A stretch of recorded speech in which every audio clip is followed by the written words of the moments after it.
Delyth. Thank you so much for joining us today. Thank you. It's a pleasure to be with you. So University of Warwick is one of the most popular university destinations for students in Hong Kong. So we are very honored to have you representing student admissions to share with us the latest insights with the university admissions, as well as with the trends that have been happening in the education field. So Delyth, would you mind just letting us know, with COVID, how did the university cope with this unprecedented circumstance over the past year and a half? Well, I'm sure like every other organisation, we had to completely revise the way that we worked and the way that we taught our students. Everything had to happen so quickly that it was a complete whirlwind. And thinking back to this time last year, I'm amazed that we got through it, but we did, and we learned along the way. So the things that we did to support students was immediately, back last summer, it was coming up to exam time. So all assessments were made digital for the first time ever. And then thinking ahead to September and the teaching over this academic year, we've made great changes to the way that we teach students. So what we've tried to do is take the best of online learning that we could at the time, and face-to-face learning. We carried on with some face-to-face delivery and tried to achieve the very best experience for students that we could. So we adopted this blended approach. I'm sure that lots of institutions are using that term, where we have mostly online delivery, but with some face-to-face. I think one of the benefits actually has been that more students have had direct interaction with academics through using online platforms than perhaps they might have being in a large lecture hall in normal times. So there have been some benefits to that. We developed a digital learning consultancy service with academic technologists, and they have developed some really innovative learning experiences. We were very keen to ensure that students' learning wasn't impacted too badly by the situation. So we have tried to achieve the learning outcomes that we set in our courses pretty much as we would normally, but delivering it in different ways. So that has worked really well. I think what has been really gratifying is that students, 75% of our students are responding to say that they've been satisfied or very satisfied with the experience they've had. We survey our students, very high rates, and I think we just felt so pleased with that we have done things that our students have appreciated. They've been so understanding, they've been fantastic. The whole world has been impacted by this, and they really have been great. And what we wanted to do is not just build the academic experience, but also try to support the non-academic experience. And there have been many examples of trying to build our communities online, ensure that students are making friendships online, and of course in person as well, because we did have a lot of students we still have thousands of students on our campus who have lived with us throughout the past year. So where we can, we've been putting opportunities together for face-to-face interaction as well. Right. Well, it's great to hear that current students have not been as impacted given the arrangements. But what about the prospective or incoming students? We have gathered from some universities that's because examinations were cancelled, at least last year, that some students were presented with the prediction grades as the reference grades for university entry. And some universities may have taken on board more students than expected in 1 year, and therefore having fewer places for 2021 entry. And the same might also happen again for 2022, given last year, despite I think IB went ahead, but some of the A-levels also didn't. So how do you see the admissions process? It really messed up the admissions process in some ways, given the prediction grades and the offer grades. didn't have the exam component? Well, looking for this year's entry, what we have done is we have taken account of the students who deferred their entry last year. So in some cases, but not very many, but the very popular courses, we've been quite careful about the number of offers that we've made, but we've still made very many offers to students. We have accepted the fact that students will be given grades and that they may have been arrived at in a very different way from usual. But official verified grades are the ones that we will accept, however they have been calculated. So we will, as usual, accept people who have met their offer. So if people get particular grades and they meet them, their place is guaranteed. And we will do that. One of the benefits of online learning over the past year has been that we have had greater capacity. And some of the benefits will continue into next year. We're planning for next year. We're continuing the blended approach, but we are working towards 75% face-to-face delivery, particularly the small group teaching. And I'm crossing my fingers here to hope that nothing happens to delay those plans. But certainly at the moment, that's what we're planning for. We're going to take the best bits of the online experience and deliver those to students and try and be as normal as we can be with face-to-face delivery as well. I think what we won't see is the very large lectures in person. Partly for capacity reasons, we're going to have to continue with social distancing, and it is more efficient to do things online. There are still opportunities for students to interact with the teachers. And of course, when things are recorded, students can go back and watch them later as well. So that's been another big benefit of online. No, that's very interesting sharing. Despite the intake of the cohorts may be a little bit larger than before, that's because of technology that you're actually able to take on that extra capacity. And with these 2 years, perhaps after these 2 years, then things will be back to normal, and all the grades that are accredited will be accepted. So what about in terms of admissions numbers? Do you see more applicants coming from China and even in the United States? I have seen reports saying that's a surge of applicants from China and US. Is that the case that you're seeing at Warwick as well? It isn't actually. What's interesting is that we have seen an increase of students from the US, but at Warwick, we don't have huge numbers coming from the US. We do have large numbers of students from China, but actually our application numbers are about the same as last year. And what we have seen is a slight fall in undergraduate numbers, but a slight increase in postgraduate numbers. Balanced out, they're about the same. Where we have seen increases is in other parts of the world. Increases from India, Pakistan, African countries, which is quite interesting, but also that is our strategy.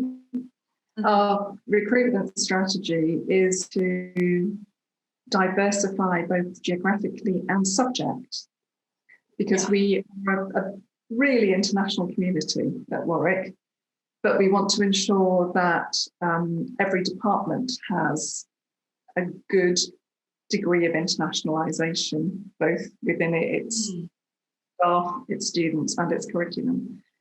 So we have seen big increases in applications from overseas, from outside of the UK, but I wouldn't say that we've seen a huge increase in applications from China. Right, so you mentioned about subjects. What subjects are perhaps more popular amongst international applicants, or do you see any subjects that are becoming more popular in general? Well, what is interesting is that we are seeing a broader range of subjects being applied to. The most popular are the same as they have been for the past 10, 15 years. So business, economics, law are the most popular, but then mathematics, statistics, engineering, and we are seeing many more social sciences and humanities. So philosophy is doing really well at the moment. with international applicants, and that's great.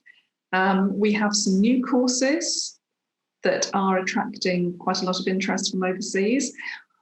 At undergraduate level, we have the Global Sustainable Development Programme, which is very topical, very much of the moment. Sustainability is a massive interest for the university. We have many initiatives around sustainability. So that programme is a lovely mixture of science and humanities, and students can combine it with other subjects. So you can combine it with life sciences, you can combine it with economics and so on. So that has been very popular in recent times. Yes, I see Warwick is one of the first few universities that actually formally established a global sustainable development faculty.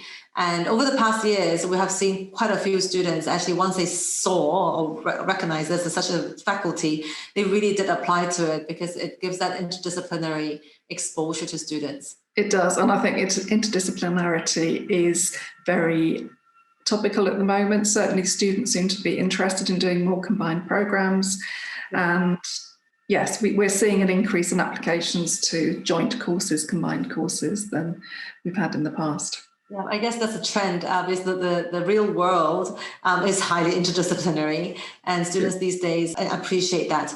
So with Brexit, we understand that European students would be counted as international. Would you say that adds to the competitiveness for international students to apply to UK universities or to Warwick? Or do you not really see that as a potential issue? No, it's not really a big issue because we are in charge of our own target numbers, our own intake numbers. So we've just adjusted our international levels to take account of the move of European students from home to overseas fee payers. What is interesting about Brexit is that although we have seen a decrease in applications from European countries, it's nothing like as big a drop as we'd anticipated. So obviously we're still learning. We'll see what happens with enrolments in the autumn. But in terms of taking places away from other parts of the world, no, that's not an issue at all. We have space for everybody. The overall envelope of the number of students remains about the same. It's just different categories. The balance has changed. So if you were to share a few unique selling points of Warwick University, of course it doesn't need further selling. It's already a very recognized university, but what are the uniqueness of the university, and what kind of students are you looking for when it comes to admissions? Because everyone would already have the minimum requirement grades when they apply. So what else do you look for? What we're looking for is students who have a real heartfelt interest in their subjects of study. We are very much a research-led institution. We are looking for students who are interested in that kind of experience. We have many opportunities for our students to undertake research type projects and so on, perhaps more so than some other institutions. So we're looking for that. We're looking for the brightest and best. And we're looking for people who can contribute to the university. Now, that doesn't mean that they have to be loud and organisers, etc. They can be quiet academics, but in their own way, they are making a contribution to the life of the university, whether it's the academic life or the social life. In terms of selling points, again, I would say high-ranking, research-led, fantastic student experience, and please let us be able to get back to the full on-campus experience as soon as we can. It is a safe campus. It is on the edge of a big city. One side of us, we have a city. The other side, we have beautiful countryside. So we're very, very lucky in our location. We're in the centre of England. So travelling around the UK is very easy. We're close to London. It's an hour and 10 minutes on the train from Coventry to London. It has the benefits of being a campus, but with other facilities very close by. And not being the largest of universities, it has a real community feel. And I think that that is something that really shines out. I'm sure if you're talking to other staff or even students and alumni of the university, that's what they say. They've made their friends for life, they've made often their colleagues for life in the future. And it's a university that gives you something that you can take through your life. For lots of graduates, once again to university, their next stage of concern would be job hunting. So how much support does Warwick University extend to undergraduates to help them find their first internship or their first job? A massive amount. And probably more than an individual could actually use altogether. So we not only look at employers in the UK, but we are engaging with employers outside of the UK and trying to forge relationships between students in all sorts of sectors worldwide, not just the UK. There are many opportunities for skills acquisition, employability, skills acquisition, support for placements and internships. Courses have it part of their actual course. For courses which don't, there are other opportunities. So we're still, even though we've been in pandemic times, we have been providing multiple opportunities for students to engage and prepare for the future and to prepare for employment. Well, so going back to the admissions, you mentioned you're looking for the brightest students who have genuine interest in their subject. How can you tell from their applications? I mean, all of them would have met the minimum requirement grades. They would all write a personal statement that probably has been reviewed by multiple people in school. They may have a reference letter that perhaps could range between good, very good, and excellent, but it will still in general be relatively positive. So how does Warwick screen out students? Because I suppose most of the courses you take in 15, 20% of the applicants. So how do you select that minority pool to extend offers to? The selection process where we are really screening out tends to only happen for quite a small number of departments. So there's very, very popular departments like economics, like business. We look very closely at an application. But one of the things that we, of course, take into account is the fact that every applicant will apply to 5 institutions or 5 courses. So we're going to make many, many offers to students who might not join us. So we will look at the statement, we will look at the reference, we will look very closely at academic information. That's the starting point for us, is looking at that academic information. And yes, students might be achieving the minimum, but we might find that for some courses we're making offers to people who are achieving way beyond the minimum. So it depends on the competitiveness of the... It really does, yes. So would programs like the Morse be very competitive? That's quite a popular course for Hong Kong applicants, or accounting finance? Definitely accounting finance. Morse is popular, but it is a kind of a niche course, really. So you'll find that students who are achieving well and possibly above the entry requirements will in most cases get an offer. Right. So we have been reading news, and in fact it's not really news anymore in the UK, but news to Hong Kong, is that some universities have been extending easier offers or lower requirement offers to under-resourced students locally in the UK, and is marked as contextualized offers on websites. So how might that impact international applicants, or does it not impact international applicants? That has no impact on international applicants at all. Our government in the UK requires universities to commit to taking students who have been disadvantaged, either economically or educationally. So we're not giving easier offers. We're taking account of the educational disadvantage that they have achieved. So we can see, for example, if a student is achieving really good grades in a school which doesn't achieve good grades, you can know that that student's got potential, that's a bright student. So we will make what we call a contextualised offer. But that's completely separate from international admissions. We do want to ensure that students who have been economically disadvantaged from overseas can join us, and we do have a number of scholarship schemes. And for undergraduate students this year, we have the Global Excellence Scholarship. So we're inviting those students who have accepted our offer to apply for the scholarship, and those announcements will be made in July about the students who have been granted a scholarship. We have 250 scholarships, ranging in value from £2,000 up to a full scholarship. Obviously, there's only a small number of full scholarships. Right. Well, that's very encouraging. And those scholarships are open to international applicants as well, or just those are just for international applicants. Oh, okay. Wow.